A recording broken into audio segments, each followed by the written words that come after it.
And then ব্যাগের ভিতরটা দেখাই, এটাও তোমরা পুরোটা সিকিউর করতে পারবা। এখানে একটা সুন্দর জিপার দেওয়া, স্মুথ, ভেরি স্মুথ।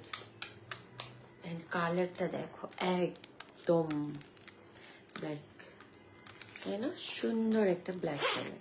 অ্যান্ড ভিতরটা দেখো, এখানেও তোমরা একটা সুন্দর সিকিউর কম্পার্টমেন্ট পাবা, এই পাশেও পাবা। সো অনেক স্পেস আছে, তোমাদের ফোন অ্যান্ড অ্যাক্সেসরিজ ইজিলি এটাতে নিতে পারবা। অ্যান্ড তোমরা চাইলে লং বেল্টটা, আমি লং বেল্টের ব্যাগ ইউজ করলে আমি ম্যাক্সিমামটা এভাবে ইউজ করি। দেখো এটা অনেক সুন্দর, তাই না? এটা অনেক সুন্দর একটা ব্যাগ। দেখো জাস্ট ওয়াও, কালারটা অনেক সুন্দর। যারা ব্ল্যাক ব্যাগ দেখতে চাইছো তাদের জন্য এটা। এটার মধ্যে কোনো শর্ট বেল্ট নেই, এটা লং বেল্টই হবে, একটাই বেল্ট। অনেক সুন্দর। তারপরে চলে যাব আরেকটা কালেকশনে। কে যেন গোল্ডেন কালার ব্যাগ দেখতে চাইছিল,